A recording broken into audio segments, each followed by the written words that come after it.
Hi, I'm Jo Romaniello, and I'm one of the branches counselors at our ministry at Gateway.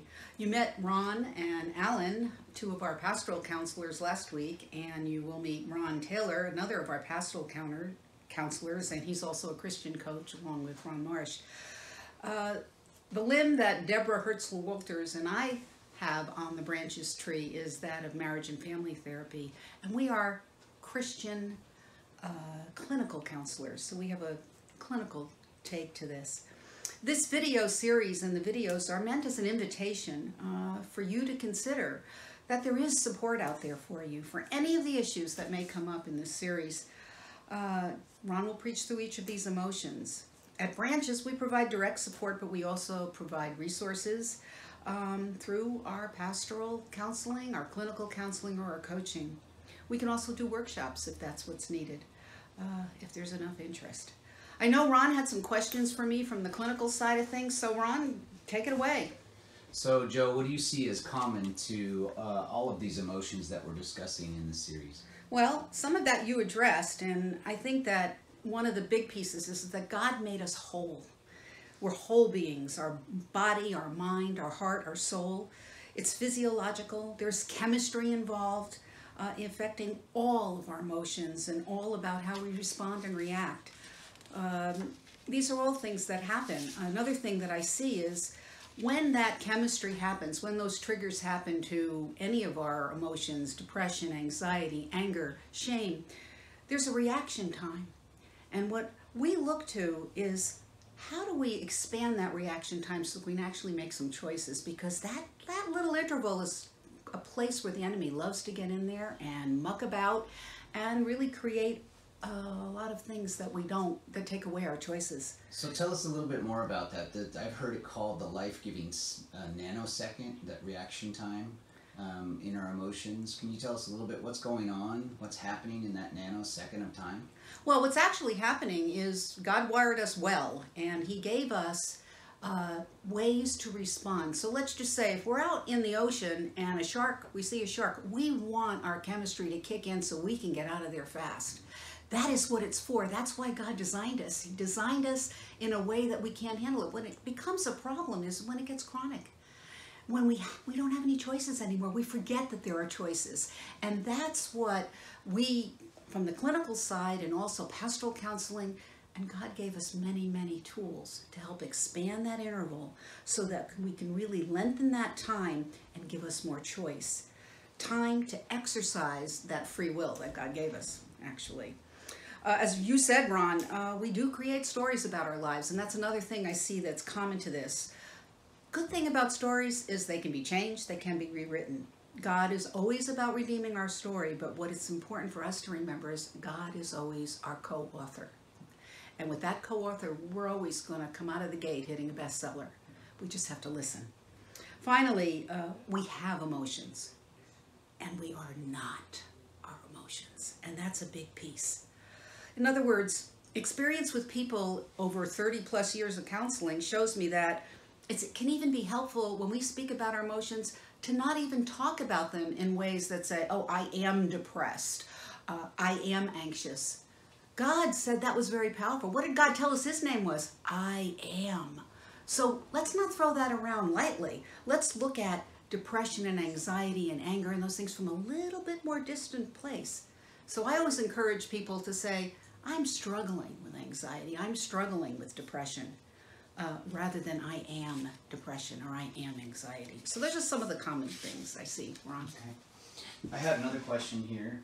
From a clinical perspective, what is anxiety, and how does someone identify anxiety in their life? Well, first of all, I want to say if there's anybody out there that has never experienced any kind of an anxiety, please see me. I want to fall at your feet and get some instructions here, because as far as I know, there's not any one of us that escapes us. I mean, I'm sure all of us in high school experienced some test anxiety. There's many ways, but we call anxiety a lot of things. We call it worry, we call it trepidation, we call it fear sometimes. And all of this, as I said before, is something that's normal under most circumstances. It's when it becomes chronic and the chemistry gets so overwhelming that we don't have choices, and it interferes with our ability to live our lives. So at that point, those of us that make our living clinically, it gets labeled, and it gets labeled with things like generalized anxiety disorder or panic disorder or social anxiety disorder, when social situations are those triggers.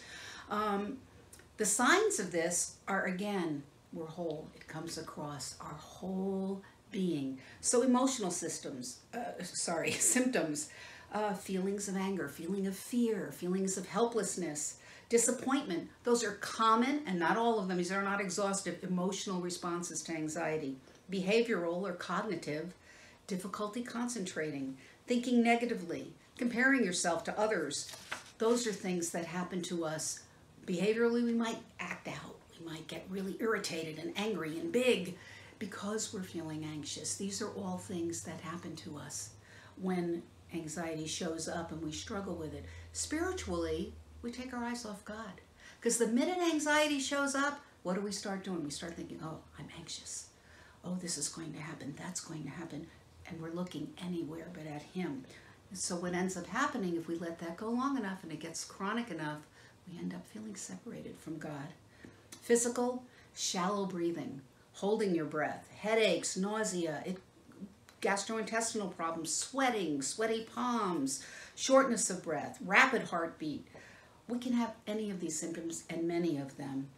Often people will mistake anxiety and panic for a heart attack. It's really extreme. Why? Because God gave us a system that responds, and that's a good thing. And we can reclaim that, and that's what getting help is about.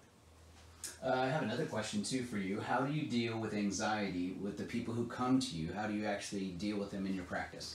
Well, first of all, I'm of the mind that it's individual. The way I experience and express anxiety isn't going to be the way that you do. And certainly there are many people out there, Ron, that have deep-seated anxiety and really, really struggle with anxiety showing up in their life. And, we don't want to minimize that in any way. That anxiety, depression, or anger, any of those things can be an extremely difficult thing for people to handle. And I know you're going to get into talking about that, as you did with depression, in terms of that not being a sign that we're not spiritual enough, because that's not the case. So I always deal with it on an individual basis. I want to know how it shows up for you in your life, and the places where anxiety gets you to think you don't have a choice. I deal with the whole person. I want to know what's happening with those thoughts. I want to know what the physical symptoms are, what the heart is doing, what's happening in the soul. I want to know all that. It's just like the church body. Church body has parts. We each help each other, and we complement one another. That's the same thing with our mind and our heart. And so it's really important to start linking up those places in us, our mind and our heart, and know, what it is that we can do to help ourselves. So an example, I mentioned that physical symptoms is often very common that I see across all forms of anxiety. People hold their breath or they start breathing shallowly. Let's think about that just for a moment. Our brains work on oxygen. We work on oxygen. We start holding our breath, what starts happening? We start depriving the brain of oxygen. If we deprive the brain of enough oxygen, then our cognitive thinking isn't so clear. Then those thoughts like, oh, something really bad is going to happen, start to make more sense. And again, if I look at this from a spiritual perspective, the enemy's jumping right on board right at that point. So one of the first things I do with anybody that comes to me with anxiety is I start teaching breathing. Breathing exercise. You say, well, we all know how to breathe. Yes, you do.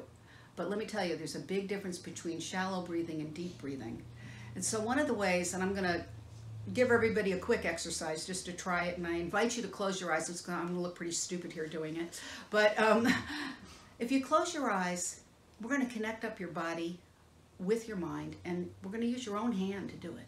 So you're going to breathe in on a count of 3. I'm going to ask you to breathe in on a count of 3 slowly and breathe out on a count of 5. And as you breathe in, you're going to just bring your thumb and forefinger together. And when you breathe out, you're going to release it. And we're going to do that across all 5 fingers. And we're just going to give that a try. So let's just give that a try. In, out. Again. In, out.